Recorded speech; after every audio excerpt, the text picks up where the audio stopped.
안녕하세요.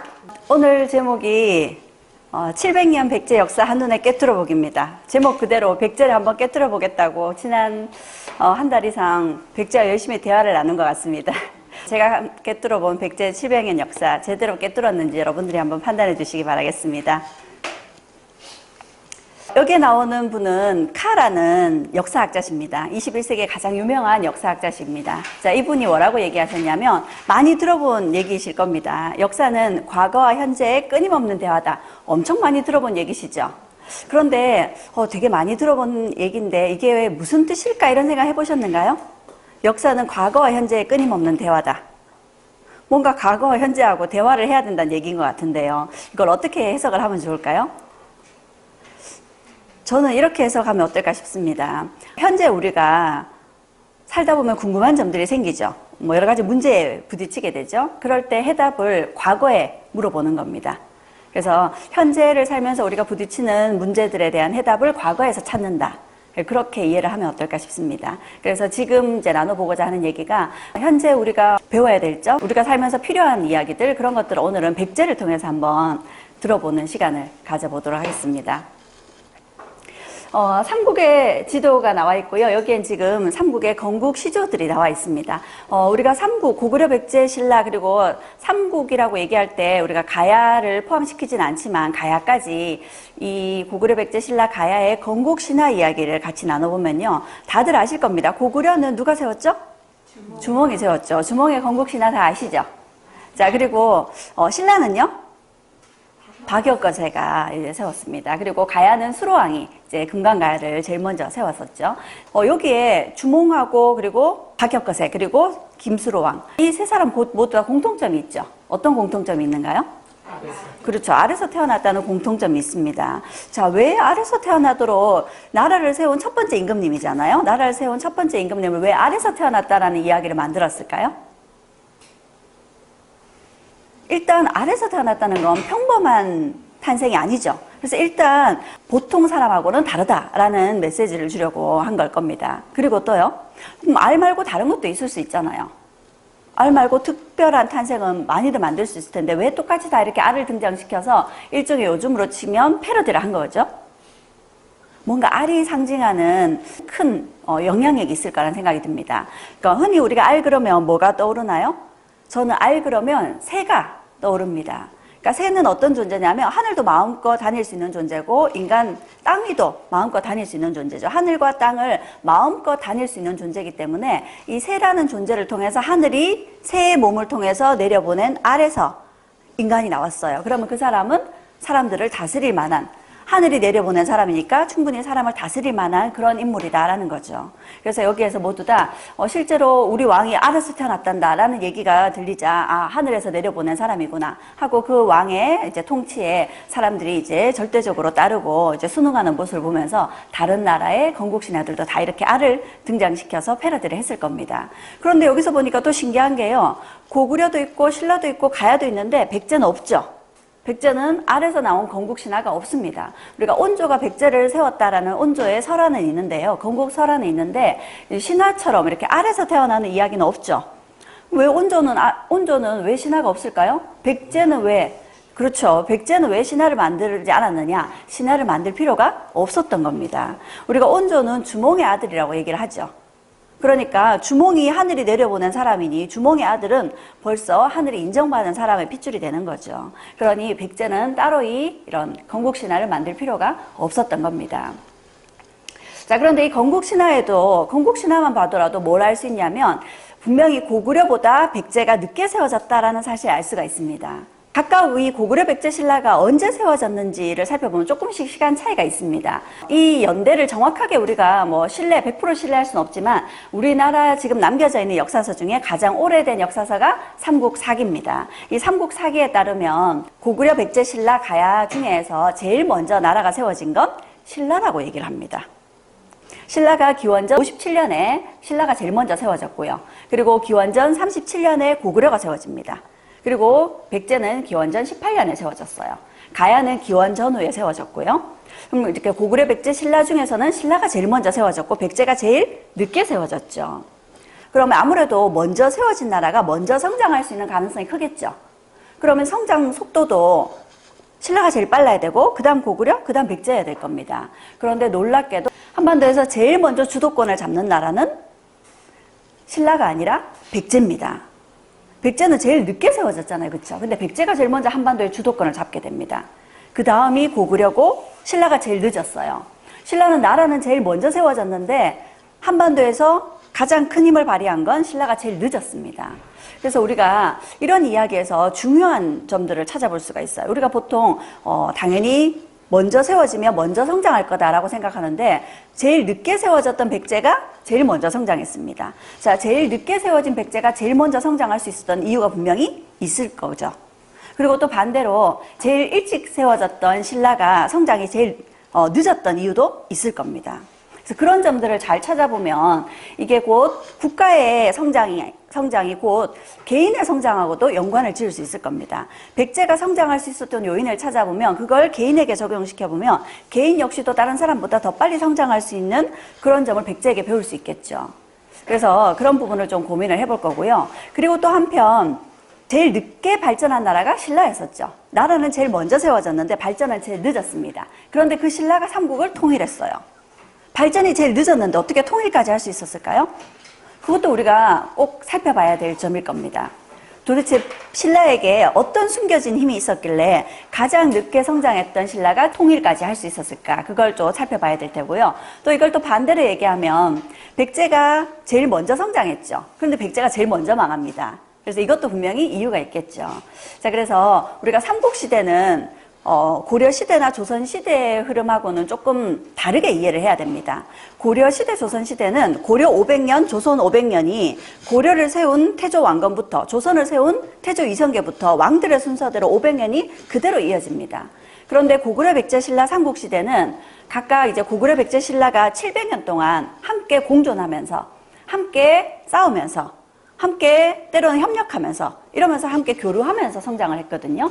그래서 이 고구려, 백제, 신라가 서로 이렇게 치열하게 경쟁하고 교류하고 이러면서 성장하는 과정에서 이 모습이 지금 우리 현대사회하고 크게 다르지 않을 거다라는 얘기죠. 아주 치열한 경쟁사회였을 거다라는 겁니다. 오히려 지금보다 훨씬 더한 그런 경쟁사회가 바로 700년 삼국시대였을 겁니다.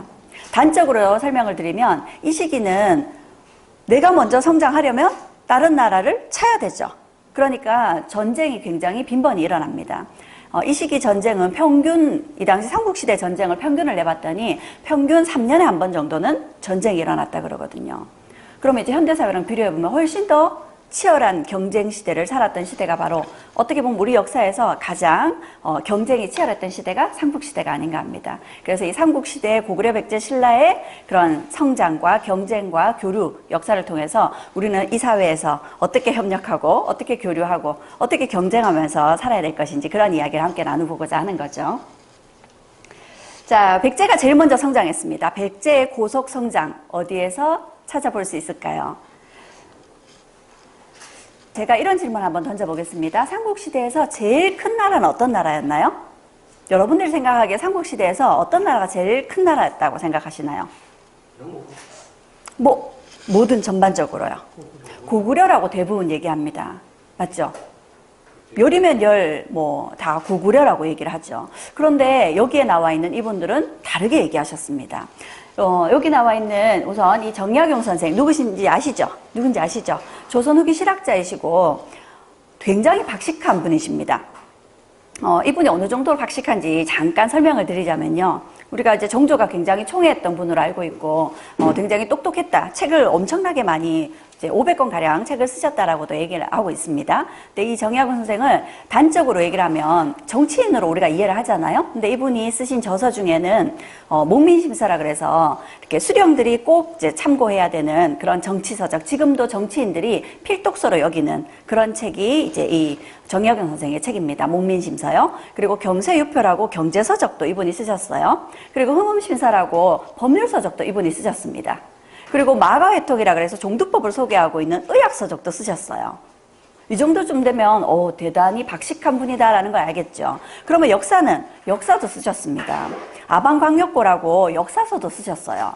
그러면 정말 전반적으로 박식한 분이시다 조선 시대 통틀어서, 어쩌면 우리 역사 통틀어서 가장 전 분야에 많은 지식을 가지고 있는 분이시다라고 볼 수 있을 텐데요. 이 정약용 선생은 삼국에서 가장 큰 나라가 백제였다라고 얘기를 합니다. 백제가 삼국에서 가장 강했다.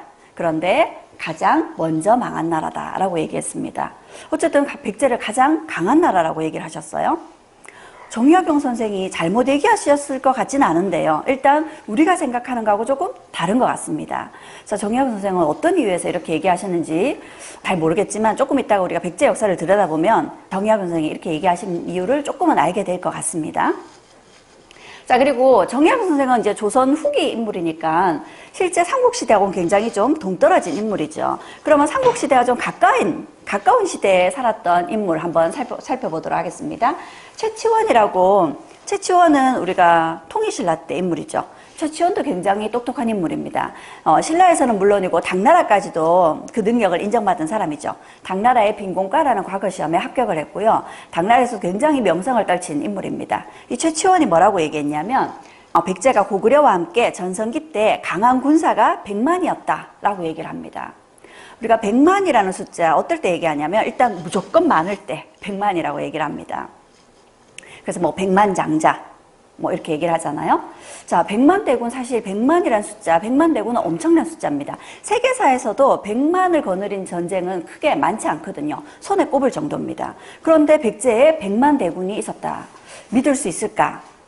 좀 반신반의하는 사람들도 있는데요. 어쨌든 여기서 분명한 사실은 백제의 군사력이 고구려의 군사력과 맞먹었다라는 얘기죠. 이건 분명한 얘기인 것 같습니다. 자, 그러니 우리가 아까 다들 삼국에서 가장 큰 나라는 고구려다라고 얘기했을 때 우리는 고구려의 영토뿐만 아니라 고구려의 군사력을 꼽았는데 백제도 고구려의 버금가는 군사력을 가지고 있었다는 얘기죠. 그래서 이 정약용 선생과 최치원의 얘기를 들으면 백제는 우리가 생각하는 것보다 훨씬 더 큰 나라였다라는 거 맞는 것 같습니다. 자, 이분들만 그렇게 얘기한 거 아니라요. 실제로 고구려, 백제, 신라 동시대에 함께 존재했던 일본이란 나라가 있죠. 이 일본은 고구려로부터도 문화를 전수받고 백제나 신라로부터도 문화를 전수받았어요. 선진 문물을 이 삼국으로부터 전해받는 입장입니다. 그러니까 어떻게 보면 일본이 삼국을 가장 객관적으로 볼 수가 있겠죠. 자, 그러면 그 당시 일본은 백제를 뭐라고 얘기했을까요? 일본은 그 당시 백제를 백제라 부르지 않고 구다라라고 불렀답니다. 구다라가 일본 말로는 크다라는 뜻이에요. 그러니 이제 백제를 구다라라고 불렀다는 말은 큰 나라다 이런 의미로 볼 수가 있겠죠. 자, 일본 말에 구다라 나이라는 말이 있습니다. 구다라 나이, 구다라는 백제죠. 나이는요 아니다라는 뜻입니다. 구다라 나이, 백제가 아니네, 백제 것이 아니네, 혹은 백제가 아니네. 그러면 별 볼 일 없네, 시시하네 라는 얘기가 되는 거죠. 백제 것이 최고다. 일본에서는 백제 것을 최고로 쳤다라는 얘기죠. 백제 게 아니면 명함도 내밀지 말란 얘기입니다. 그러니까 그 정도로 일본에서는 백제의 영향력이 굉장했다라는 거죠. 그래서 이렇게 정약용 선생 그리고 최치원 선생뿐만 아니라 일본까지도 삼국에서 백제를 가장 최고로 꼽았다라는 얘기가 되죠. 자, 백제가 도대체 어떤 나라였길래요? 자, 백제에 대해서 좀 더 자세히 들여다보도록 하겠습니다. 자, 여기에 나와 있는 지도에서 요거는 초창기 백제라는 나라가 이제 세워졌을 때 모습입니다. 여기에 살펴보면 백제는 여기 마한이라는 마한 안에 작은 백제국이 들어와 있죠. 그리고 여기도 진안 안에 사로국이라고, 여기가 바로 신라입니다. 그러니까 이 시기 백제와 신라는 이 안에 속해 있는 아주 작은 나라였죠. 아주 작은 소국이라고 보면 됩니다. 그리고 이 마한에서는 가장 영향력이 큰 나라가 여기에 있는 목지국이었습니다. 이런 목지국에 비하면 백제는 아주 작은 나라였던 거죠. 자, 이런 백제가 조금씩 성장을 하게 되겠죠. 자, 백제가 성장할 수 있었던 첫 번째 요인은 백제가 차지하고 있는 위치라고 볼 수 있을 겁니다. 백제가 차지하고 있는 위치가 여기가 우리가 알다시피 한강유역에 정착했기 때문에 풍부한 물을 가지고 있고요. 그리고 주변에 아주 비옥한 토지를 갖고 있습니다. 그래서 충분한 물과 비옥한 토지로 일찍부터 농업을 발전시켰기 때문이겠죠. 그래서 농업을 하기, 이 당시에는 국가가 성장을 하려면 경제적 기반이 필요하고요. 그 경제적 기반에서 가장 중요한 비중을 차지하는 게 바로 농업이죠. 그래서 농업을 발전시키느냐가 국가의 국가의 성장을 좌지우지할 수 있는 아주 중요한 기틀이 된다라는 겁니다. 자, 그 중에 이제 백제는 그냥 농업을 발전시킨 것이 아니라, 여기에 보면 지금의 전라북도 김제 지역에 가면 벽골제라고 있습니다. 지금 우리 땅에 남아있는 저수지 유적 중에서 가장 오래된 저수지 유적이죠. 이게 백제 걸로 알려져 있습니다. 이 김제 벽골제는 전라도 지역이기 때문에 백제 초기보다는 백제 중기에 세워진 저수지로 보여져요. 하지만 백제의 기록에 따르면 구수왕 9년에 관청에 명하여 제방을 수축하게 하였다라고 나라에서 명을 내렸다 그러죠. 제방을 수축하라고 국가에서 명을 내립니다. 그 말은요, 제방을 만드는 일을 국가에서 주도했다라는 얘기입니다. 자, 그냥 토지만 비옥하고 농사를 지어라 한다고 농업이 발전되는 거 아니죠. 일단 기본적으로 좋은 토지를 갖고 있어야 되겠지만 국가에서 농업을 장려한다면 더더욱 농업이 발전할 수 있겠죠. 국가에서 농업을 그냥 장려한 것이 아니라 제방을 만들어줘서 충분한 이제 수량을 공급할 수 있도록 국가 주도의 농업 발전이 이루어졌기 때문에 백제가 제일 먼저 성장할 수 있었던 겁니다. 그러니까 국가가 나서준 거죠. 국가가 적극적으로 농업 발전을 주도했기 때문에 백제가 제일 먼저 성장할 수 있었답니다. 자, 그리고 뿐만 아니라 백제는 그 다음으로요, 바다로 나갑니다. 자, 이렇게 일단 백제가 제일 먼저 성장을 하게 되면서 농업 발전 덕분에 백제가 제일 먼저 성장을 하게 돼요. 그래서 이 시기 백제는 어디까지 내려오게 되냐면 여기 주변에 있는 목지구까지 정복을 하고 어디까지요? 마한 전체를 병합합니다. 백제가 마한 전체를 병합하고 이웃의 작은 나라, 이 당시에 신라는 아주 작았어요. 여기 크게 신라라고 적혀 있지만요. 신라나 가야까지도 영향을 미치죠. 자, 이렇게 백제가 크게 성장을 합니다. 자, 이 시기 때 사실 백제는 고구려에서 내려온 나라죠. 그런데 고구려하고 백제하고 초반에는 영토가 붙어 있지 않았어요. 이 중간에 낙랑국이라든지 대방이라는, 낙랑과 대방이 중간에 끼어 있어서 고구려와 백제 사이에서 완충 역할을 하고 있었습니다. 자, 그런데 4세기 오면서 고구려가 여기 대방과 낙랑을 몰아내게 되면서 이제 고구려하고 백제가 국경을 접하게 됐죠. 그런데 이 국경을 접하는 상황에서 이제 백제가 급격히 성장을 한 겁니다. 백제가 경제 성장을 비롯해서 크게 성장을 하니까 고구려가 백제를 경계하겠죠. 특히 고구려 입장에서 한번 생각해 보세요. 백제라는 나라가 고구려에서 나와서 세워진 나라죠. 그런데 백제가 고구려보다 더 빨리 성장 가도를 달리고 있으니까 고구려 입장에서 백제를 경계하지 않을 수 없겠죠. 그래서 고구려가 백제를 2번을 침략을 합니다. 고구려 고국원왕 때였어요. 고국원왕 때 2번을 침략했는데 이제 2번 다 고구려가 패했습니다. 고구려가 침략했다가 고구려가 패했어요. 그 정도로 백제가 성장을 했다는 얘기죠. 자, 그렇게 고구려가 2번을 침공을 하자 백제도 고구려를 치러 올라갑니다. 그래서 이 당시 근초고왕 때 3만의 군대를 이끌고 고구려의 평양성을 공격을 합니다. 그리고 이 이제 평양성 전투에서 사실 우리가 전쟁을 할 때 두 나라가 전쟁을 하면 한쪽은 전쟁을 하러 오는 쪽이고요. 한쪽은 기다렸다 전쟁을 하는 쪽이죠. 어떤 쪽이 더 불리한가요? 멀리서 전쟁을 하러 오는 쪽이 더 불리합니다. 그런데 이 전쟁에서 지금 백제의 근초고왕이 고구려 평양성을 공격한 거죠. 그런데 이 전투에서 백제가 승리합니다. 고구려가 크게 패했어요. 그리고 그 당시에 평양성을 지키고자 왔던 고구려 고국원왕이 평양성 전투에서 전사하고 맙니다. 화살을 맞고 전사한 거예요. 나라와 나라가 전쟁을 하고 승리하고 패할 수도 있지만 이 전쟁에서 왕까지 죽었다라는 건 아주 참패인 거죠. 그래서 이 고구려와 백제의 첫 충돌에서 고구려는 굉장한 굴욕을 겪게 된 거죠. 이제 승기를 완전히 백제가 잡은 겁니다. 자, 그렇게 백제가 한반도에서 승기를 잡았어요. 그리고 나서 백제는 그걸로 만족하는 것이 아니라 더 나아가서 바다로 나갑니다. 백제가 바다로 나가서 이렇게 요서지방, 산둥지방, 그리고 일본 큐슈 지역으로까지 진출하게 돼요. 우리가 바다로 나간다는 건 쉬운 일이 아닙니다. 그렇죠? 일단 항해술이 있어야 되고요. 선박이 필요하고요. 그리고 바다로 가다 이렇게 큰 바다로 나갔을 경우에는 그 끝에 어떤 나라가 있을지, 어떤 위험에 도사리고 있을지 바다로 나가는 건 쉽지 않죠. 그래서 우리가 신항로 개척의 경우에도 근대에 와서 이제 유럽이 신항로 개척에 나서게 되는 거잖아요. 그런데 백제는 아주 초창기부터 바다로 나갔던 나라입니다. 그래서 이렇게 일찍부터 겁없이 바다로 나간다는 건 백제 사람들이 참 도전적이다, 이런 생각을 하지 않을 수가 없죠.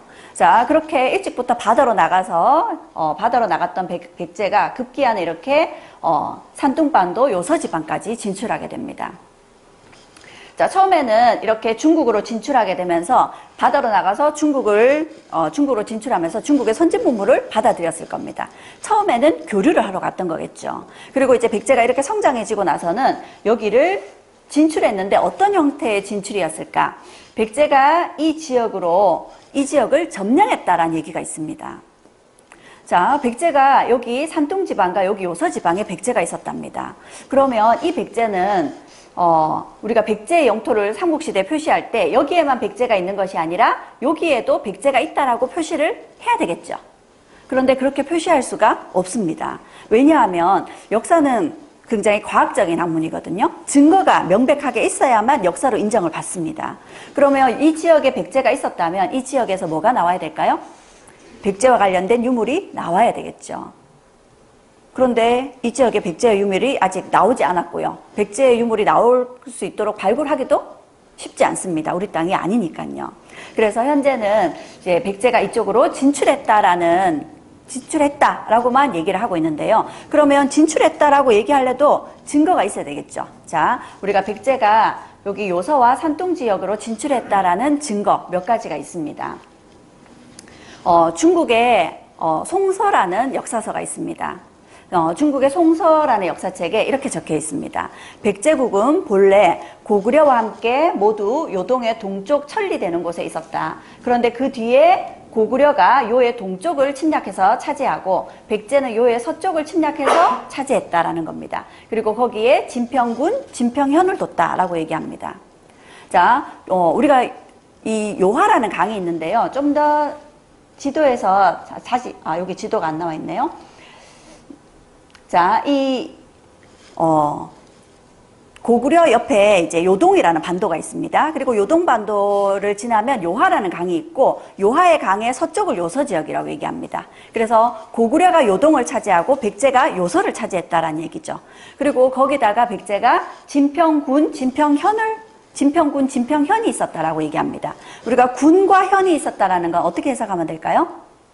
지금으로 얘기하면 경상북도, 경산시, 뭐 이렇게 얘기를 경산시 밑에 뭐 진량읍 이렇게 얘기를 할 수가 있겠죠. 그래서 군과 현을 뒀다라는 말은 지방 행정구역으로 편입시켰다라는 얘기로 이해해도 될 겁니다. 자, 그러니까 백제가 이 지역을 차지했다라는 기록이 중국 기록에 나와 있습니다. 그런데 우리 기록에는 왜 이런 기록이 없을까요? 그래서 우리 기록이 없기 때문에 우리가 또 명확하게 또 얘기하기가 힘든 부분이 있습니다. 그리고 나와 있는 책이 송서가 중국의 남쪽에 들어섰던 나라거든요. 남쪽의 역사서에는 이렇게 백제가 요서를 차지했다라는 기록이 몇 개 있습니다. 그런데 중국의 북쪽 기록에는 또 그런 기록이 없어서 논란의 소지가 많다는 거죠. 자, 뿐만 아니라 이런 기록도 있습니다. 우리 기록에 삼국사기 기록이 있는데요. 삼국사기에 백제와 신라가 같은 해였는데 백제에는 홍수가 나고 신라에는 가뭄이 들었답니다. 이게 한반도 땅에서는 가능한 일일까요? 백제는 홍수가 나고 신라는 가뭄이 들었다. 이게 홍수가 나려면 비가 계속 와줘야 되고요. 가뭄이 들려면 비가 계속 안 와줘야 되죠. 근데 한반도 땅에서 그러기는 힘듭니다. 그렇죠? 그럼 만약에 그 백제가 한반도에 있는 백제가 아니라 여기 요서나 산둥 지역에 있는 백제라면요. 가능한 얘기겠죠. 이렇게 이제 이게 삼국사기 기록에 나와 있는데 우리가 삼국사기 기록에는 가장 많은 비중을 차지하는 내용이 정치사입니다. 그리고 그 다음으로 많은 내용을 차지하는 것이 자연재해에 대한 내용이에요. 왜냐하면 자연재해나 뭔가 이렇게 초자연적인 현상은 이렇게 뭐 지진이 난다라든지요. 이런 현상은 하늘이 인간에게 보내는 경고로 받아들여졌거든요. 그래서 그런 것들은 빠짐없이 기록을 다 남겼습니다. 그래서 이렇게 백제에는 홍수가 나고 신라에는 가뭄이 들었다. 이런 기록이 남겨져 있는 거죠. 자, 그리고 또 이런 기록도 있습니다. 백제에 추수를 할 때가 됐는데 농작물을 수확할 때가 됐는데 메뚜기 떼가 습격을 해서 농사를 크게 망쳤다라는 내용이 있어요. 우리 땅에서 이런 일이 쉽게 일어나나요? 우리 땅에서는 이런 일이 일어났다는 얘기, 메뚜기 떼가 하늘을 뒤덮을 만큼 나타나서 농작물을 다 해쳤다. 우리 땅에서는 일어나기 힘든 일입니다. 그런데 중국에서는 종종 일어나는 일인 거죠. 그러니 그 백제 역시도 한반도에 있는 백제가 아니었을 거다라는 얘기죠. 자, 그리고 좀 더 뒤에 삼국사기에 이런 기록이 있습니다. 동성왕이라 그러면 이제 근초고왕보다는 좀 더 이제 100년 정도 뒤의 인물입니다. 자, 이 동성왕 때 위나라가 병사를 보내서 쳐들어왔는데 우리에게 패했다라고 삼국사기 백제본기에 나와 있어요. 위라는 나라가 백제를 쳐들어왔답니다. 자, 이 위라는 나라가 어디에 있는 나라냐면 위라는 나라는 이쪽에 있는 나라입니다. 자, 이 나라가 여기에 있는 백제를 칠 수 있는 방법, 어떤 방법이 있을까요? 이렇게 쳐들어오는 방법이 있겠죠. 그런데 고구려가 막고 있는데 이게 가능할까요? 아니겠죠. 그러면 바다로 쳐들어오는 거요? 근데 위나라는 여기 대륙 중간에 있는 나라입니다. 이런 나라가 수군이 강력할 리 없죠. 그런 나라가 수군이 강력하지 않은 나라가 이 바다를 건너서 백제를 치는 건 너무 무모한 일이겠죠. 그러면 그 당시 위나라가 쳤던 백제는요, 여기에 백제가 있었다면 일어날 수 있는 얘기죠. 자, 그러니 여기에 있는 위나라가 싸웠던 백제가 이 백제일 거다라는 거죠. 그러니 백제가 분명한 건 여기와 여기에 백제가 진출했었다라는 겁니다. 그런데 우리가 그걸 뒷받침해 줄 수 있는 증거가 나오고 있지 않기 때문에 언제부터 언제까지 백제가 여기 진출했는지, 그리고 어디부터 어디까지가 백제의 영역이었는지를 설명할 수가 없기 때문에 이건 우리가 백제가 여기에 있었다라고 얘기하기는 아직 힘들고요. 여기 대륙에 혹은 요서를 백제가 경략을 했다라는 설로만 얘기를 할 수 있는 거죠. 그런데 이 당시에 정말 백제가 여기에 있었다면 이 백제는요, 아까 정약용 선생이 얘기하신 삼국에서 강한 나라다, 제일 강한 나라가 백제였다라는 말이 수긍이 되는 거죠. 자, 이렇게 본다면 백제는 이 당시에 한반도뿐만 아니라 중국과 일본에 걸쳐서 영향력을 끼쳤던, 세력을 떨쳤던 해상 강국이었다. 어떻게 보면 동아시아의 해상 벨트? 동아시아의 해상권을 백제가 다 장악하고 있었다라고 얘기해도 될 만큼 백제는 큰 나라였다라는 얘기가 되겠죠. 자, 그리고 그 당시에 백제가 일본에 어떤 영향을 줬는지는 아까 일본에서 백제를 구다라라고 불렀다는 데서도 알 수 있지만요. 이 당시 백제가 일본에게 선물을 하나 줍니다. 우리가 잘 알고 있는 칠지도죠. 자, 칠지도를 백제가 일본에게 선물로 줬답니다. 근데 이게 하나밖에 없는 게 문제가 되는 거예요. 우리가 많이 있으면서 하나쯤 일본에게 줬다면 이건 일본에게 선물로 준 겁니다. 그런데 이거는 우리가 없어요. 우리가 갖고 있지 않은 걸 일본에게 준 겁니다. 그래서 우리가 준 건 맞는데 이거를 우리는 선물로 줬다라고 얘기를 하고요. 일본은 백제가 일본에게 바쳤다라고 얘기를 하는 거죠. 그래서 이 칠지도를 놓고 일본과 우리 이제 백제 사이의 어떤 고대사의 어떤 역사 분쟁이 생기는 거죠. 자, 이 칠지도를 그러면 누가 누구에게 왜 줬는지, 일단 누가 누구에게 준 거냐 확실하죠. 백제가 일본에게 준 겁니다. 왜 줬는지를 이 칠지도에 적혀 있는 명문을 해석해 보면 알 수가 있습니다. 일단 이 칠지도를 우리가 들여다보면 7개의 가지가 있는 칼이란 뜻이죠. 이런 칼을 만들기가 당연히 쉽지 않겠죠. 그래서 이런 걸 백제가 만들었다는 건 백제의 금속 공예 기술이 굉장히 뛰어나다라는 걸 보여주는 겁니다. 자, 그리고 여기다가 직접 지금 칠지도가 2개인 게 아니라 하나는 앞면, 하나는 뒷면입니다. 앞뒤로 글자를 새겼습니다. 우리가 이게 칠지도니까 철로 만든 칼이죠. 이 철로 만든 칼에 글자를 새긴 겁니다. 이게 엄청난 기술인 거죠. 이렇게 우리가 새기는 기술을 상감기법이라고 얘기를 합니다. 청자에다가 무늬를 새겨 넣었다 그래서 상감청자라고 얘기를 하거든요. 자, 이런 금속 공예 기술도 놀라운데 여기에 이제 상감기법으로 글자를 새깁니다. 그리고 거기에 금을 입혀서 이제 글자에다 금을 입힌 거죠. 자, 이 글을 해석해 보면 태화 4년에 이 칠지도를 100번을 담금질하여 만들었다라고 적고 있습니다. 그러니까 우리가 100번이라고 얘기할 때 일단 많은 숫자, 여러 번 노력을 기울여서 이 칠지도를 만들었다는 얘기죠. 자, 그래서 어떤 백병이 오더라도 능히 막을 수 있는 그런 칼이다라고 얘기하고 있습니다. 자, 그런데 여기에 있는 4글자가 비워져 있어요. 여기 있는 네 글자는 어떤 글자인지 글자를 알아보기 힘든 겁니다. 훼손이 많이 되어서요. 그래서 이 네 글자 때문에 이게 완벽한 해석이 불가능합니다. 자, 선세 이래도 지금까지도 이런 칼은 없었는데 백제의 왕세자 기생성음이 일본 왕을 위하여 만들었으니 후세의 길이 전하여라 라고 적고 있습니다. 이거는 우리 측 해석이죠. 일본은 이걸 또 교묘하게 자기 측에게 유리하게끔 해석을 합니다. 그래서 해석을 놓고는 누구 말이 정확하게 맞는지 판가름을 낼 수가 없겠죠. 그럼 이런 경우는 우리가요, 근본적으로 아주 상식적으로 생각을 해보면 될 겁니다. 칼이라는 건 보통 누가 누구에게 주는 걸까라는 거죠. 자, 그러면 이제 동양은 어떻고 서양은 어떤지 한번 생각해 보도록 할게요. 동양에서 칼은 누가 누구에게 줄까요? 예를 들면 외적이 쳐들어왔어요. 그러면 왕이 누가 나가서 싸울 거냐? 라고 묻겠죠. 그러면 장군 중에 누군가 나서서 제가 나가서 싸우겠습니다. 그러면 왕이 어떻게 해요? 칼을 선물로 주면서 이제 충성을 나라에 대한 충성이나 왕에 대한 충성의 상징으로 칼을 주면서 열심히 싸우고 승리하고 돌아오라 하면서 칼을 주죠. 이렇게 칼은 윗사람이 아랫사람에게 선물로 주면서 어떤 선물이죠? 충성을 바쳐라. 목숨을 바해서 싸워라 라는 그런 선물로 주는 것이 바로 칼이죠. 그리고 이거는 서양에서도 마찬가지입니다. 서양에서 우리가 칼을 가장 많이 썼던 시대라 그러면 우리가 중세 기사 계층 때요. 기사로 임명을 받을 때 기사들이 이제 영주에게 충성 맹세를 합니다. 영주 앞에 무릎을 꿇고 충성 맹세를 하면서 영주는 이제 이 기사의 어깨에다가 칼을 이렇게 치면서 기사로 임명을 하죠. 그리고요, 칼을 하사합니다. 영주에게 충성을 바치라는 뜻으로 칼을 하사해주고 칼과 함께 영주를 주거든요. 자, 이렇게 칼은 동양에서도 서양에서도 윗사람이 아랫사람에게 주는 겁니다. 뭘 상징해서요? 충성을 바치라는 그런 매개물로 주는 거죠. 그렇게 본다면 상식적인 선에서 생각해보면 이 칠지도는 백제에게 충성을 다하라는 선물로 준 걸 거라는 거죠.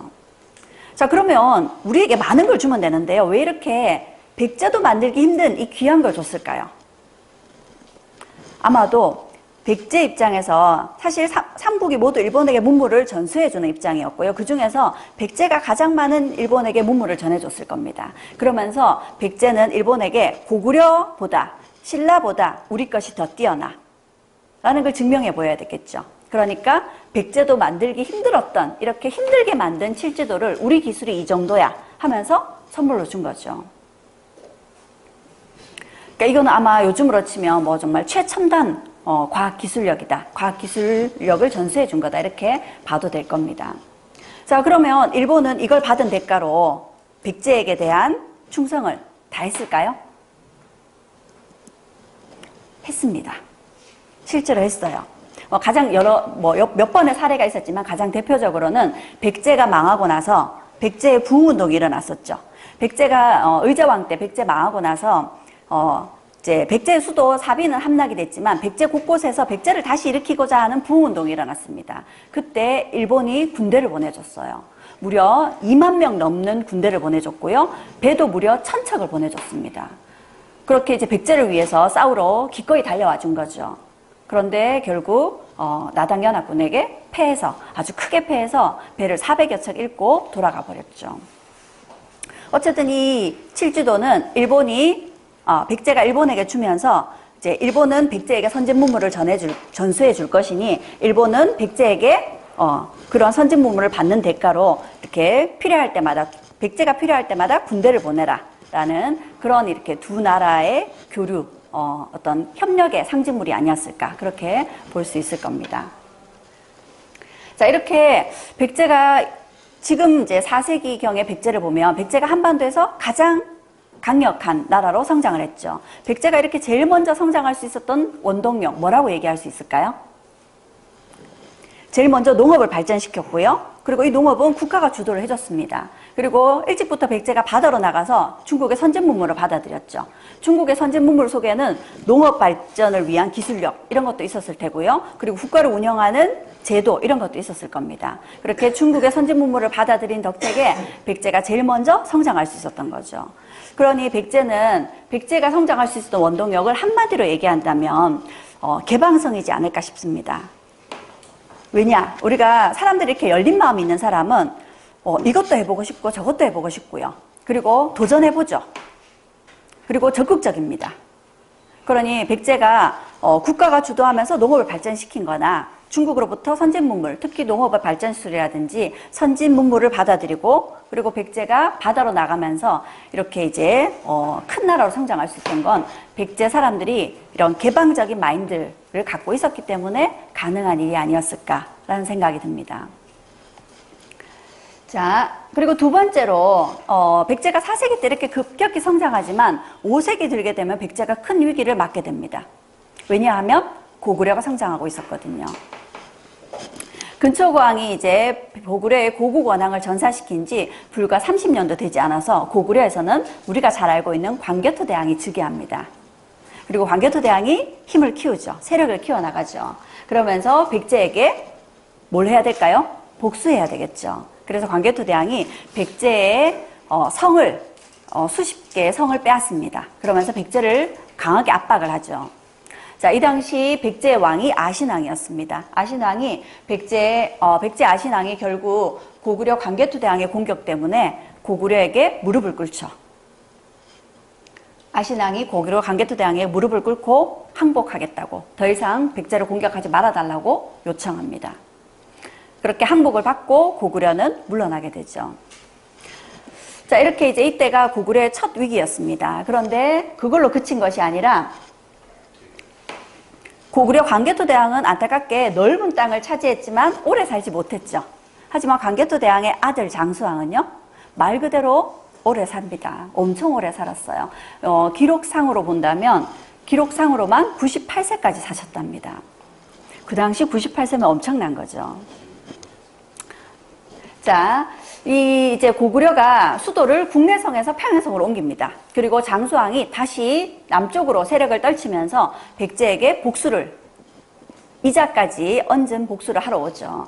자, 그렇게 이제 장수왕의 공격으로 결국 고구려가 수도였던 한성을 빼앗기게 됩니다. 위례성을 빼앗기게 돼요. 그래서 계로왕 21년에 고구려가 침입을 해왔고요. 한성을 포위했습니다. 계로가 급히 성을 받고 아들 문주를 신라에 보내어서 구원병을 요청하도록 했고요. 문주가 구원병 1만을 얻어서 돌아왔지만 고구려군은 물러가 있었고 벌써 성은 파괴되었고 왕은 사망했습니다. 그래서 어쩔 수 없이 문주가 왕에 올랐고 문주왕은 수도를 웅진으로 옮기게 되죠.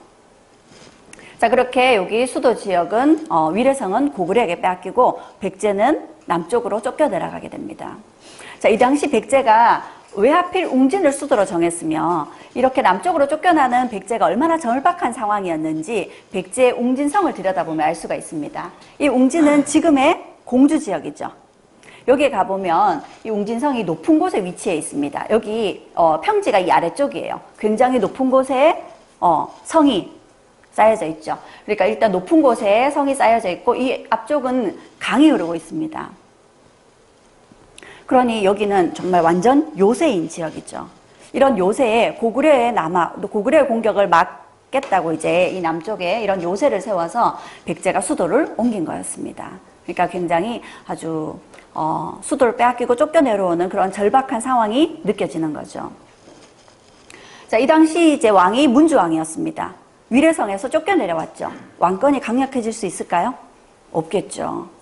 결국 문주왕은 어려운 백제를 이제 꾸려나가다가 피살당합니다. 왕권이 약해지면 누구의 힘이 세질까요? 귀족들의 힘이 세집니다. 그래서 결국 문주왕은 귀족들에 의해서 피살당하죠. 그리고 문주왕을 이은 이제 이후의 왕들도 재위 기간이 짧거나 피살당했을 거라고 추정되는 그런 일들이 계속 이어지게 되죠. 그래서 이때는 백제의 최대 위기였다라고 볼 수가 있는 시기입니다. 자, 그런데 이 위기를 누가 다시 백제를 일으켜 세우느냐? 우리가 잘 알고 있는 무령왕릉의 주인공인 무령왕이 백제를 다시 일으켜 세우게 되죠. 이 무령왕릉은 1971년에 발견이 됐는데 보통 백제의 무덤은 무덤 구조가 이렇게 생겼습니다. 백제의 무덤은 이 위에 이제 흙이 이렇게 덮여져 있거든요. 근데 흙이 덮여져 있기 때문에 흙이 덮여져 있는 상태에서는 무덤의 입구가 어딘지 알 수가 없습니다. 그런데 이제 무덤의 입구를 찾게 되면은 무덤의 입구만 찾으면 무덤의 입구의 문을 제거하며 무덤 안으로 그대로 들어갈 수 있는 게 백제의 무덤이에요. 그래서 벌써 대부분의 백제의 무덤은 예전에 다 도굴당하고 없습니다. 남겨져 있는 유물이 거의 없어요. 그래서 공주의 백제 왕과 귀족들의 무덤이 모여져 있는 곳이 송살리 고분군이라는 곳입니다. 근데 이 송살리 고분군에 가면 무덤에 이렇게 적혀 있어요. 여기 송살리 1호분, 2호분, 3호분 숫자로 적혀져 있습니다. 우리 경주에 가면 대릉원이라고 무덤이 모여져 있는 곳이 있죠. 거기 가보면요. 여기는 황남대총, 여기는 천마총 이렇게 이름이 따로 있죠. 그런데 이 송살리 고분군에는 1호분, 2호분 이렇게 숫자로 적혀 있습니다. 왜요? 벌써 다 도굴이 되어서 이 무덤이 누구의 무덤인지 그리고 여기서 뭐가 나왔는지 알 수가 없는 거죠. 그래서 숫자로 이름을 붙여놨을 뿐입니다. 그런데 무령왕릉은 도굴되지 않은 채 발견이 됩니다. 1971년에요. 그래서 나중에 기회가 되면 발굴 이야기도 전해드리게 될 텐데요. 지금은 이 무령왕릉을 통해서 우리가 이 무령왕이 어떤 인물이었는지를 추측해 볼 필요가 있습니다. 지금 앞에서 문주왕이 수도를 웅진으로 옮겼는데 이때는 왕권이 굉장히 약했었죠. 그리고 이제 무령왕이 왕위에 오르고 나서는 무령왕이 백제를 다시 일으켜 세워야 된다라는 그런 사명감이 있을 겁니다. 이 무령왕은 뭐부터 해야 될까요? 여러분이 무령왕이라면 백제를 다시 일으켜 세우기 위해서 뭐부터 할까요? 일단 귀족들을 제압해야 되겠죠. 맞습니다. 무령왕은 귀족 백가라는 대표적인 귀족이 있었어요. 이 백가를 제거하고 귀족 세력들을 단칼에 제압을 합니다. 그리고는 왕권을 안정을 시켜요. 그리고 그 다음은요. 나라를 발전시켜야 되겠죠. 나라를 다시 일으키려면 일단 기본적인 경제적인 기반을 닦아야 됩니다. 그래서 아까 보여드렸던 그 김제에 있는 벽골제 같은 그런 저수지를 아마 이 시기 때 축조한 것이 아닐까 그렇게 보여져요. 이 당시에 이렇게 지금도 남아있을 정도의 대규모의 저수지를 축조했다라는 건 엄청난 기술력입니다. 백제의 어떤 제방을 쌓는 기술력이 상당했다라는 걸 보여주는 거죠. 그리고 요즘으로 비유를 하자면 바다를 메워서 토지를 만드는 새만금 사업 그렇게 비유를 해봐도 될 겁니다. 그 정도의 이제 백제의 기술력으로 국가가 주도하면서 이제 농업을 발전시킨 겁니다. 그리고 이 김제 지역이 전라도 지역이죠. 전라도 지역에 큰 제방을 쌓고 이 전라도는 곡창지대가 더 많죠. 그러니 이런 국가가 주도하는 농업 발전 정책 덕택에 백제는 빨리 경제적 기반을 마련하게 되겠죠. 다시. 그리고 그 다음은요. 이제 나라가 이제 커져야 되겠죠. 그리고 이 무령왕은 또 이제 백가라는 귀족 세력을 제압하고 여러분들 학교 다녔을 때 열심히 외웠던 22담로라는 걸 만들었다 그래요. 22담로. 그래서 22곳에 자신의 왕족을 파견해서 그 지역을 통치하겠다랍니다. 자, 왕족을 파견한다는 건 내가 가장 믿을 만한 사람이죠. 내가 가장 믿을 만한 사람을 전국에 22곳에 파견합니다. 왜 그랬을까요? 요즘으로 치면 지방의 민심이 어떤지 정보를 수집하는 거죠. 그래서 나라가 발전을 하려면 안정이 돼야 되겠죠. 왕권도 안정이 돼야 되겠지만 민심이 안정이 돼야 될 테니까 이런 정보를 지방 민심을 파악하는 그런 방법으로 썼을 겁니다. 그래서 그런 모습을 보면 이 무령왕이 굉장한 정치력을 가진 인물이다라는 거 알 수가 있겠죠. 자, 그리고 이 무령왕릉을 보면 이 무령왕릉이 굉장히 잘 만들어진 무덤입니다. 무덤을 이렇게 멋지게 정성 들여서 만들었다는 건 이 왕의 힘이 셌을 거다라는 걸 반증하는 거죠. 근데 이 무령왕릉은 특이한 게 우리는 백제의 무덤은 이렇게 무덤 입구를 제거하고 들어가면 터널처럼 생긴 굴이 나오고요. 그리고 굴을 따라 들어간 무덤방이 나옵니다. 그런데 이런 걸 굴식 돌방 무덤이라고 얘기하거든요. 근데 이 무덤이 다 돌로 되어 있어요. 그런데 이 무덤은요. 돌이 아니라 벽돌입니다. 이렇게 벽돌로 건물을 만들고 벽돌로 탑을 쌓고 이렇게 벽돌을 이용해서 만드는 건 우리나라 건축 양식이 아니에요. 이건 중국의 양식입니다. 벽돌이라는 건 돌이 아니죠. 벽돌은 흙을 빚어서 구운 게 벽돌입니다. 그래서 돌하고는 다르죠.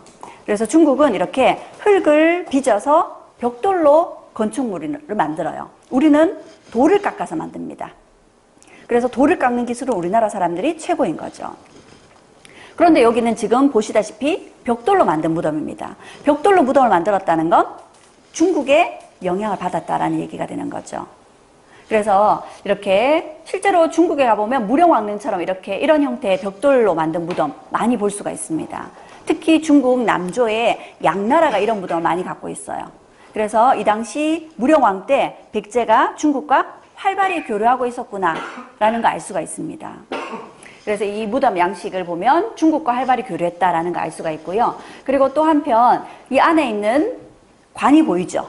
여기는 무령왕의 왕비의 시신이 들어있을 겁니다. 그런데 여기에 있는 이 관이 백제가 만든 게 아니라는 거죠. 일본이 만든 거랍니다. 일본에서 아주 특권층에게만 이렇게 만들어서 무덤에 이렇게 넣는 널이 있어요. 이게 그렇게 일본에서 만들어서 보내준 겁니다. 그래서 이걸 보면 무령왕 때 일본과도 교류가 아주 활발했다. 그러니 이 백제가 고구려 때문에 큰 위기를 맞았죠. 이 백제가 성장하려면 누구를 견제해야 될까요? 가장 견제해야 되는 나라가 고구려일 겁니다. 그러려면 고구려 말고 손을 잡을 세력이 필요한 거죠. 그래서 활발히 중국과 교류하고 활발히 일본과 다시 교류하면서 이렇게 네트워크를 형성한 겁니다. 그러면서 고구려를 상대하려고 백제의 힘을 키워나갔던 거죠. 그래서 이 무령왕릉을 보면 그 당시 무령왕이 이제 농업을 발전시키는 정책, 그리고 왕권을 강화하게 하는 정책을 통해서 나라를 안정을 시키고는 이렇게 중국과 일본과 교류하면서 백제를 다시 키워나가고 있었다라는 그런 모습을 엿볼 수가 있습니다. 자, 그리고 이 무령왕릉이 발굴되면서 굉장히 재밌는 일들이 있었는데요. 무덤의 입구를 딱 제거를 하고, 이 무덤은 도굴되지 않은 채 발견됐다 그랬죠? 1971년에 무덤의 입구를 제거하고 문을 이제 드디어 개봉을 합니다. 무덤 안에 도대체 뭐가 들어있을까 되게 두려웠겠죠. 긴장도 되고요. 기대도 되고 설레기도 하고 두렵기도 했을 겁니다. 그런데 무덤의 입구를 딱 제거를 했는데 갑자기 안에 공기하고 지금 이 무덤이 1500년 만에 개방이 되는 거였어요. 그쵸? 그러니까 무덤 안의 공기하고 무덤 바깥의 공기가 이렇게 1500년 만에 처음 만나는 거죠. 그러니 갑자기 이렇게 안개가 착 끼이더랍니다. 이 발굴을 지휘했던 분이 김월룡 박사님이라는 분이셨는데, 이분이 참 재미나게도 며칠 전에 꿈을 꾸셨대요. 근데 그 꿈에서 어떤 꿈을 꿨냐면, 꿈에서 멧돼지처럼 생긴 멧돼지처럼 생긴 그런 동물이 자신에게 달려드는 꿈을 꿨답니다. 그러고는 이제 놀라서 깼대요. 그러고 이제 며칠 후에 이 무덤이 발견됐다는 소식을 듣고 발굴하러 내려온 거죠. 그리고는 무덤의 입구를 제거하니까 이제 안개가 착 끼더니 그 안개가 살 걷히기 시작합니다. 안개가 걷히고 제일 먼저 눈에 띄었던 녀석이 바로 이 녀석이었던 거죠. 정말 놀라서 뒤로 자빠질 뻔했답니다. 그렇지 않겠어요? 자신이 꿈에서 봤던 그렇게 생긴 동물이더라는 거죠. 자, 이런 동물을 우리가 무덤에 함께 넣는 동물이라 그래서 진묘수 그러기도 하고요. 돌로 만든 짐승이다 그래서 석수라 그러기도 합니다. 그러니까 무덤을 지키라고 넣어둔 거겠죠. 그런데 무덤을 지키라고 넣어둔 녀석치고 어떻게 생겼어요? 무덤에 넣어두는 용도로 동물을 넣어둔다면 우리 같으면 어떤 동물을 넣어두겠어요? 무덤을 지킬 수 있는 어떤 강력한 힘을 가진 동물이라든지 아주 무섭게 생긴 동물을 넣겠죠. 그런데 백제 사람들은요, 진묘수라고 이렇게 생긴 녀석을 넣었어요. 어떤가요? 귀엽죠? 이렇게 귀여운 녀석을 무덤을 지키라고 넣어둔 거예요. 그래서 이런 걸 보면 뭐라고 딱 꼬집어서 얘기하기는 힘들지만 백제 사람들 참 순수한 사람들, 재미난 사람들 이렇게 이해를 해볼 수가 있을 겁니다. 자, 그리고 더 놀라운 건요, 이 진묘수 앞에 있었습니다. 이렇게 다시 큰 그림을 한번 보면요, 진묘수 앞에 이렇게 돌이 2개가 놓여져 있죠. 자, 이 돌이 1500년을 지나서 역사를 풀어주는 수수께끼였습니다. 여기에 이렇게 적혀 있었어요. 백제의 사마왕의 무덤을 쓰려고 하니 이 당신에게 이 땅을 사겠다라는 내용이 적혀 있었습니다. 당신에게 땅을 사겠다라고 얘기하면서 실제로 돈꾸러미가 이 위에 돈꾸러미가 놓여 있었어요. 그냥 말로만 사도 될 텐데요. 실제로 돈까지 지급하면서 땅을 샀다는 거죠. 그런데 더 결정적인 것은 여기에 사마왕이라고 쓰여져 있었던 겁니다. 이 사마왕이 무령왕에 살아있을 때 불리는 이름이죠. 우리가 부르는 무령왕, 혹은 근초고왕 이런 이름은 왕이 죽고 나서 붙여지는 이름입니다. 그래서 이 무령왕이 살아있을 때 이름 사마왕이라는 이름이 무덤 안에서 그대로 나온 거예요. 그래서 이 무덤은 우리 고대의 무덤으로 추정되는 무덤 중에서 100% 확실하게 누구의 무덤인지 알 수 있는, 무덤의 주인을 100% 확실하게 알 수 있는 무덤은 무령왕릉 뿐입니다. 100%는. 그렇게 무덤의 주인이 알려지게 된 거죠. 자, 그리고 놀랍게도 이 무령왕릉의 무덤에 무령왕이 신고 있던 신발이 있었습니다. 이 신발이 금동으로 만들어진 신발인데요. 신발이 특이한 게 뭐가 있죠? 신발 발밑에 못이 박혀 있어요. 이런 신발을 신을 수 있을까요? 이런 신발 신을 수 없을 겁니다. 그렇죠? 그래서 사람들이 도대체 저런 신발을 왕에게 왜 신겼을까? 이게 풀리지 않는 숙제였어요. 그런데 이런 신발이 나중에 이게 우리가 거의 발굴 경험이 거의 없는 상태에서 1971년에 무령왕릉을 발굴한 겁니다. 그리고 나서 이후부터는 발굴을 제대로 한번 해봐야 되겠네 하면서 경주의 발굴이 이후부터 이루어지게 돼요. 1973년에 참마총 발굴부터 시작해서요. 그러면서 신라의 무덤을 발굴했는데 거기서도 이게 나옵니다. 그런데 역시 왜 이런 신발을 신겼는지 알 수 없었어요. 그런데 이 신발이 이렇게 못이 박혀있는 용도가 어디서 해결이 되냐면 고구려 무덤 안에 그려져 있는 벽화 그림을 통해서 이 숙제가 풀리지 않는 미스터리가 해결이 됐어요. 어떤 거였을까요? 고분 벽화에 기병이 말 타는 철갑 기병이 그려져 있었습니다. 기병은 말 타는 병사를 기병이라고 얘기하죠. 빠른 속도로 달리면서 활도 쏴야 되고 창도 휘둘러야 됩니다. 그러려면 말과 한 몸이 되어서 달려야 되겠죠. 말이 빠른 속도로 달릴 때 말과 이렇게 탁 밀착이 되어서 말과 한 몸이 돼야 될 겁니다. 근데 이제 말이 빨리 달리다 보면 이제 다리를 말 배에 딱 고정을 시켜야 되겠죠. 그러기 위해서 말 안장에 우리가 뭘 달아요? 요렇게 생긴 등자라는 걸 답니다. 거기에 발을 올리죠. 맞죠? 그런데 이 등자에 발을 올려도 말이 빨리 달리게 되면 발이 미끄러지겠죠. 그런데 이런 신발을 신으면 어떨까요? 그 등자에 발이 고정이 되겠죠. 그러면서 안정적으로 기병이 말을 달릴 수 있을 겁니다.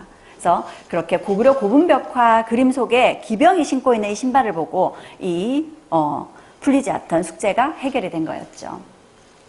자, 이렇게 무령왕릉을 보면 이 무령왕 때 백제가 다시 재기할 수 있었던 모습을 볼 수가 있습니다. 그리고 이 무령왕이 강력하게 왕권을 구축하고 백제를 다시 일으켜 세우죠. 그리고 이 무령왕의 아들이었던 성왕이 즉위하면서 성왕은 무령왕보다 더 큰 꿈을 꿉니다. 어떤 꿈을요? 그 전에 4세기 때 백제처럼 다시 강력한 백제로 돌아가겠다라는 꿈을요. 자, 그래서 성왕은 즉위하자마자 수도를 다시 옮깁니다. 수도를 다시 옮겨요. 수도를 사비로 옮기고 국호도 바꿨습니다. 자, 일단 수도를 웅진에서 사비로 옮긴 까닭은 웅진성이 아까 아주 요새 중에 요새이긴 했어요. 그런데 이 요새다 보니까 높은 곳에 위치해 있고 앞은 물길이 있어서 이렇게 사람들이 드나들기가 힘듭니다. 그리고 넓지 않은 거죠. 나라가 발전하면 수도가 교통이 편리하고 넓은 곳으로, 사람들이 왕래하기 좋은 곳으로 나와야 되겠죠. 그래서 수도를 옮기고 국호도 바꿉니다. 국호를 남부여라고 바꿨어요. 왜? 우리가 이 한반도에서 가장 강력한 나라로 제일 먼저 들어섰던, 고조선 이후에 가장 강력한 나라로 제일 먼저 들어섰던 나라가 부여입니다. 그러니까 이 부여에서 나온 나라가 고구려고요. 주몽도 부여에서 탈출해서 고구려를 세웠거든요. 그리고 이 백제도요, 고구려에서 내려왔죠. 그러니 사실은 고구려도 부여에서 나왔고 백제도 부여에서 나왔다라고 볼 수가 있는 겁니다. 그래서 백제인들은, 백제 왕족들의 성씨가 부여씨예요. 자, 그러니 백제는 우리는 남쪽의 부여다 하면서 자신들이 부여에서부터 비롯된 나라다 하면서 자신의 역사를 더 거슬려서 이제 강조하면서 백제의 역사를 부여에서부터 시작하겠다. 부여에서부터 계속 이어져 온 나라다 하고 백제의 역사를 다시 더 확대시키면서 백제가 이제 국호를 바꾼다는 건 일종의 새 출발하겠다라는 그런 이제 전격적인 발표였던 거죠. 그래서 수도도 옮기고 국호도 바꾸면서 백제가 강력한 나라로 성장하려는 그런 이제 포부를 내세운 게 바로 성왕이었습니다. 그러니 백제 사람들도 성왕에게 기대하는 바가 컸을 겁니다. 그런데 이 성왕이 옛날처럼 백제를 강력한 나라로 만들려면 어디를 차지해야 될까요? 잃어버렸던, 그렇죠, 위례성, 한강을 되찾아와야 될 겁니다. 그래서 그 당시 동맹관계에 있던 신라와 함께, 그 당시 동맹관계에 있던 신라의 진흥왕과 함께 한강유역을 빼앗아오죠. 자, 함께 한강유역을 고구려로부터 뺏었습니다. 그러면요, 고구려로부터 빼앗은 한강유역을 똑같이 나눠야 되겠죠. 그래서 한강 상류는, 우리가 한강이 이렇게 이 남쪽에서 이렇게 흐릅니다. 그래서 이쪽이 한강 상류고 이쪽이 한강 하류예요.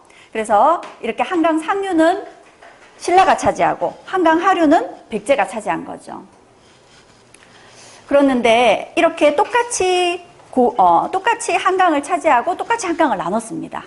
그런데 그러고 난 후에 2년 후에, 불과 2년 후에 신라가 백제를 쳐서 한강 하류까지 신라가 다 뺏어가 버립니다. 여러분이 백제의 성왕이란 마음이 어떨까요? 기가 차겠죠, 그쵸? 굉장히 분할 겁니다. 그래서 성왕이 군대를 일으키죠. 신라를 치러 갑니다. 이제 성왕이 직접 나서지 않고 성왕의 태자가 군대를 이끌고 잃어버린 한강 하류를 되찾으러 전쟁을 하러 가죠, 신라와. 그리고 성왕은 이 백제의 군사들의 사기를 좀 높이겠다고 이제 백제의 군사들에게 찾아가서 사기를 북돋워주고 오던 길이었어요. 친위부대만, 소수의 친위부대만 데리고 백제의 군대를 독려하고 돌아오던 길에 그만 관산성에서 신라군에게 포위당합니다. 이 관산성은 지금의 충청도 옥천쯤이라고 보고 있거든요. 거기에서 신라군에게 포위당하고 성왕이 신라군에게 사로잡힙니다. 그리고 성왕이 신라군에 의해서 죽임을 당하게 돼요. 관산성에서 성왕이 전사합니다. 근데 성왕이 신라 입장에서는 백제가 싸우고 있는 적이죠. 그런데 왕이잖아요. 그러면 죽일 때도 왕으로 예우를 갖춰야 되겠죠.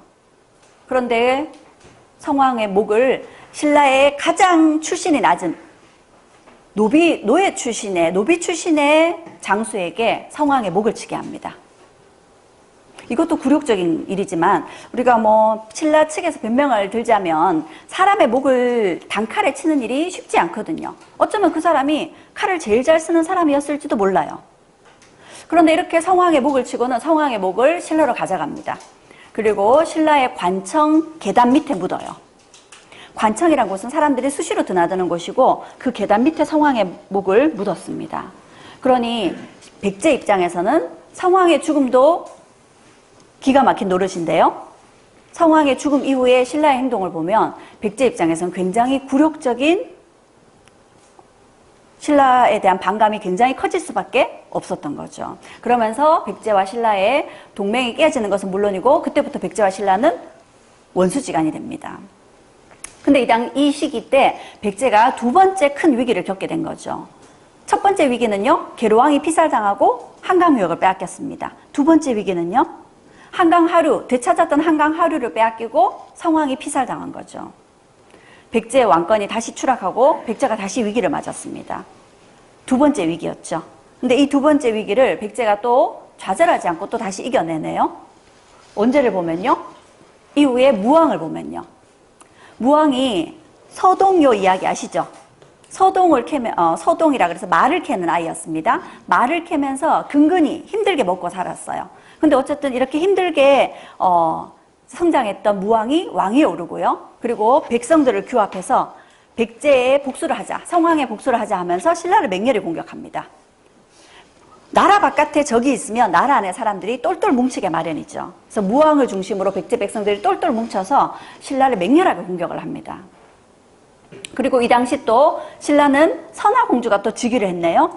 여왕이 즉위했어요. 그러니 이 백제의 공격을 막아내기가 쉽지 않았겠죠. 그러면서 이 무왕 때 백제가 신라를 엄청나게 공격을 했고 무왕은 다시 왕권을 강력하게 만들고 백제를 다시 일으켜 세웁니다. 무왕이 백제를 일으켜 세웠다라는 거 어디에서 알 수 있냐면 여기에 있는 무왕이 지었다는 미륵사라는 절을 보면 알 수가 있습니다. 이 절이 지금으로 치면은 이 절의 규모가 대략 추정하기로 약 400만 평이었다고 얘기를 합니다. 엄청난 절이죠. 이 정도 절을 지을 수 있다는 건 왕권이 강력하지 않으면 혹은 나라가 안정되지 않다면 불가능한 일이죠. 그리고 이 당시는 절을 짓는 것이 곧 왕권과의 밀접한 관계가 있습니다. 그래서 무왕은 이렇게 멋진 큰 절을 지음으로 인해서 백제의 왕권을 더욱 강력하게 만들고 백제를 다시 일으켜 세우려는 큰 꿈을 꿨던 거죠. 그래서 백제가 무왕 때 보면 백제가 다시 재기했다라는 걸 알 수가 있습니다. 그리고 무왕의 왕위를 이어서 의자왕 때도 의자왕이 신라를 공격합니다. 우리가 의자왕은 백제에서 굉장히 잘 아는 인물이죠. 자, 의자왕 얘기는 요 뒤에서 다시 얘기를 나눠볼 텐데요. 지금 백제가 두 번의 위기가 있었습니다. 근데 이 두 번의 위기 때마다요, 백제가 정말 오뚜기라도 해도 될 만큼 다시 일어서죠. 자, 그래서 백제라는 나라가 700년의 역사를 통해서 우리에게 그대로 보여주는 거, 바로 다시 일어설 수 있다는 걸 보여준 겁니다. 그래서 백제가 위기 때마다 백제가 우리에게 보여준 거, 다시 일어서는 힘이라고 얘기할 수 있겠고요. 마지막으로 백제도 결국 몰락의 길을 걷게 됩니다. 우리가 잘 알고 있는 의자왕 때죠. 우리가 의자왕 그러면 결국 백제를 몰락에 이르게 한 왕. 의자왕 그러면 많은 사람들이 제일 먼저 대답하는 게 삼천궁녀입니다. 근데 이건 사실이 아니라고 얘기를 하죠. 삼천궁녀가 뛰어내렸다는 낙화암에 가보면 3,000명이 한꺼번에 올라설 수 없는 아주 좁은 산길입니다.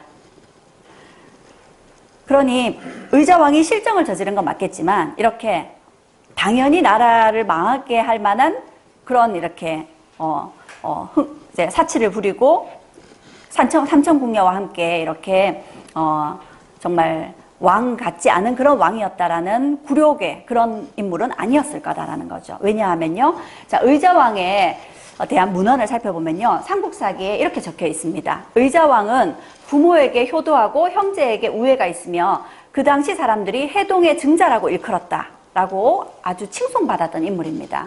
일단 의자왕의 의자라는 게 의자가 의로울 의자입니다. 그리고 자자는요, 자애로울, 아주 의롭고 자애로운 왕이다라는 거죠. 왕의 이름은요, 왕이 죽고 나서 붙여진다 그랬습니다. 그러면 의자왕은 사실 역대 왕들 중에서 어떻게 보면 가장 또 실제 모습과 달리 왜곡된 부정적인 평가를 많이 받는 왕이라고 볼 수가 있겠죠.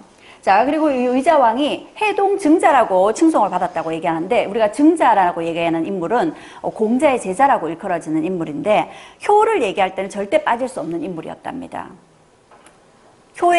효를 이제 실천한 최고의 인물이고요. 그리고 형제간의 우애도 가장 잘 보여준 그런 인물이었다라는 거죠. 특히 어머니가 다른 그 이복 형제들과의 우애도 아주 이제 잘 우애 있게 지냈다라는 인물이 증자라고 얘기를 합니다. 그런데 의자왕이 당시에 무왕의 첫 아들로 추정이 되긴 하는데요. 의자왕이 첫 아들이면 우리가 무왕이 백제를 다시 일으키려고 하고 있죠. 그러면 무왕이 왕권을 강력하게 하기 위해서는 태자 책봉을 빨리 할수록 왕권이 든든해집니다. 그러면 의자왕을 빨리 태자로 책봉해야 되겠죠. 근데 의자왕 태자 책봉이 상당히 늦었습니다. 얼마나 늦었냐면 무왕이 즉위하고도 33년 만인가 태자 책봉을 하게 돼요. 그게 의자왕 나이로는 30대 후반이었습니다. 30대 후반에 왕이 된 것도 아니라 태자가 된 거예요. 그리고 왕위는 40대 후반에 물려받습니다. 그 말은 의자왕이 이렇게 칭송을 받을 정도로, 해동의 증자라는 칭송을 받을 정도로 뛰어난 인물임에도 불구하고 태자 책봉이 늦었다라는 건 의자왕에게 아주 중요한 태자가 되기에는 뭔가 부족한 결격사항이 있었다는 얘기가 되는 거죠. 이 당시 무왕에게는 무왕의 왕비 사택적덕이라는 그 사시성을 가진 백제 유력한 가문의 사람이 백제 왕비였습니다. 그러면 의자왕은 그 왕비의 아들이 아니란 얘기죠. 그래서 이 의자왕을 우리가 추측하기로는 어쩌면 선화공주의 아들일 수도 있겠고요. 아니면 또 다른 무왕이 다른 귀족에게서 맞아들인 부인일 수도 있지 않을까. 그래서 왕비의 아들이 아니었기 때문에 큰아들이지만 태자책봉이 늦어졌던 것이 아닌가라는 겁니다. 그러면 이 의자왕 입장에선 자신이 태자책봉을 받기 전까지는요, 항상 자기 몸가짐을 스스로 절제하고 이렇게 왕에게는 효도하면서 주위의 형제들하고 아주 위에 있는 아주 인품이 훌륭한 태자로 손색이 없다라는 걸 인정을 받아야만 태자책봉을 받을 수가 있겠죠. 그래서 30대 후반에 태자책봉이 되기까지 이 의자왕의 삶이 얼마나 고단했을지 짐작이 될 겁니다. 그렇게 힘들게 태자책봉을 받고 힘들게 왕이 올랐어요. 그러면 자신은 정말 뛰어난 인물이다라는 걸 보여야 되겠죠. 그래서 의자왕도 즉위 초에 신라를 엄청나게 공격을 합니다. 그리고 신라로부터 무려 40여 개의 성을 뺏었어요. 뿐만 아니라 신라에게 아주 중요한 요충지였던 대야성이라는 성도 뺐습니다. 그 대야성이 어디쯤이냐면 지금의 합천이라고 보고 있어요. 그러면 합천에서 조금 더 가면은 창녕 거쳐서 청도고요. 경주까지는 금방인 거죠. 그러면서 백제의 군사력이 신라 턱밑까지 위협을 해온 시기가 바로 의자왕이었습니다. 그 당시 신라의 진덕여왕이죠. 신라의 진덕여왕이 백제의 공격을 더 이상 막지 못하겠다 해서 김춘추를 보내어서 신라를 구해줄 군대를 좀 빌려오라 합니다. 그때 친서를 적어줘요. 친서를 적어주면서 뭐라고 적었냐면 친서에 대국 백제가 신라를 공격해서 신라가 이를 막지 못하고 있다 하면서 백제를 대국이라고 얘기하고 있습니다. 그 정도로 백제를 의자왕이 다시 일으켜 세웠다는 거죠. 이쯤 됐을 때 의자왕은 어땠을까요? 그 전까지는 항상 자신을 절제하면서 혹시나 실수하지 않을까 조심조심 긴장하면서 살아야 됐을 겁니다. 그리고 자신이 정말 능력이 있는 왕이 될 수 있다는 걸 왕이 즉위하자마자 보였죠. 그리고 백제를 다시 일으켜 세웠습니다. 그럼 그 다음은요? 이제 마음을 좀, 긴장을 좀 내려놔도 되겠다라고 생각을 한 거겠죠. 그러면서 점점 긴장을 내려놓고 자만에 빠지기 시작합니다. 큰 성과를 이뤄냈던 만큼 더 큰 자만에 빠지게 된 거죠. 결국 자신에게 옳은 소리를 하는 신하들의 말은 멀리하고 자신에게 듣기 좋은 얘기를 하는 신하들만 곁에 두게 된 거죠. 그래서 결국 충신을 멀리하고 간신들을 이제 곁에 두기 시작합니다. 백제가 몰락하는 과정에서 백제는 충신이 없었겠어요? 백제에도 충신이 있었습니다. 우리가 잘 알고 있는 계백장군을 비롯해서요. 여기 백제 지역에 가면 삼충사라고 있습니다. 백제의 마지막을 지켰던 3명의 충신인데 성충이란 인물, 흥수란 인물, 그리고 계백이 있었죠. 이 3사람들이 모두 다 의자왕에게 충언을 얘기했지만 의자왕이 새겨듣지 않았던 거죠. 결국 이 성충이 의자왕에게 충언을 얘기했는데 의자왕이 성충을 내쳤습니다. 감옥에 가둬라 그러고 물 한 모금 주지 말라 그럽니다. 결국 성충이 감옥에서 죽어갔고요. 이후에 흥수가 다시 왕에게 충언을 하자 흥수 역시도 감옥에 가두라 합니다. 근데 흥수는 죽이라 하진 않았어요. 감옥에 가둡니다. 그리고 그러던 상황에서 외적이 쳐들어온 거죠. 나당연합군이 쳐들어왔어요. 그래서 이 흥수에게 가서 나당연합군이 쳐들어왔다, 외적이 쳐들어왔다, 어떻게 하면 백제를 지킬 수 있을까? 흥수에게 좀 물어보라 합니다. 근데 흥수에게 물어봤더니 흥수가 이렇게 얘기를 합니다. 바다로 쳐들어오는 군대는 금강하구에서 기벌포라는 금강하구가 있습니다. 거기에서 막아야 된다고 얘기를 하고요. 육지에서 쳐들어오는 군대는 탄현이라고 지금의 충주 지역이거든요. 거기에서 막아라고 얘기를 합니다. 흥수가 그렇게 얘기를 했다고 이제 신하가 와서 의자왕에게 얘기를 해요. 그러자 간신들이 이렇게 얘기합니다. 흥수가 한 말은 사실은 성충이 감옥에서 죽어가면서 한 말이다. 성충이 감옥에서 죽어가면서 혹시나 외적이 쳐들어오면 금강하구에서 막고 그리고 육지에서는 탄현에서 막아라 라고 얘기했는데 그걸 흥수가 똑같이 얘기하는 거다.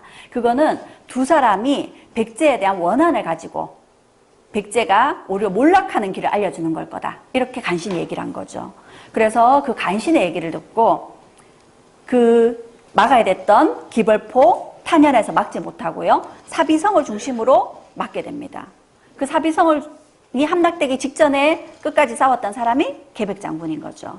결국 계백도 패하게 되고 사비성도 함락당합니다. 근데 사비성 함락당하고 나서는요. 의자왕은 어디로 피할까요? 사비성보다 더 안전한 성이 웅진성이죠. 웅진성으로 피난을 갑니다. 왜? 웅진성은 요새니까 여기서는 버틸 수 있을 거라고 생각한 거죠. 근데 자기는 믿고 웅진성으로 갔는데 웅진성에 있는 성주가 의자왕을 당나라에게 넘깁니다. 결국 간신을 믿다가 간신들의 손에 왕도 몰락하게 됐고 백제도 몰락하게 된 거죠. 자, 그래서 우리가 의자왕 이야기를 들여다보면요. 무엇이 백제를 결국 몰락의 길로 밀어넣었는가? 바로 의자왕의 자만 때문이었죠. 의자왕이 이룬 것이 큰 만큼 자만에 빠지기도 쉬웠던 것 같습니다. 인디언의 속담에 이런 말이 있습니다. 사람이 입이 하나인 것은 말을 삼가하라는 뜻이고 귀가 두 개고 입이 하나죠. 게다가 입은 닫혀 있습니다. 근데 귀는요 열려 있죠. 사람의 입이 하나이고 입이 닫혀 있는 것은 말을 삼가라는 뜻이고 귀가 두 개이고 귀가 열려 있는 것은 많이 양쪽으로 다 들으란 얘기라는 거죠. 그런데 아마 의자왕은 한쪽 귀만 열어놓은 것 같습니다. 자, 마지막으로 결국 이제 백제가 700년이라는 역사를 통해서 우리에게 하고자 하는 메시지가 뭘까? 백제 역사를 통해서 우리가 얻을 수 있는 가르침, 교훈이 뭘까라고 생각해 본다면 이렇게 정리해 볼 수 있을 것 같습니다. 백제인들처럼 개방적으로 무엇이든지 적극적이고 좋은 것이 있다면, 배울 것이 있다면 적극적으로 받아들이는 이런 개방적인 생각을 가지고, 그리고 뭔가 이뤄냈다고 자만에 빠지지 말고요. 그리고 또 실패했더라도 포기하지 않고 다시 일어서는 힘을 가진다면 백제 700년까지는 아니지만 우리 남은 삶이 좀 더 달라질 수 있지 않을까. 백제 이야기와 함께 배워야 될 가르침 이렇게 세 가지로 정리해 봤습니다. 경청해 주셔서 감사합니다. 고맙습니다.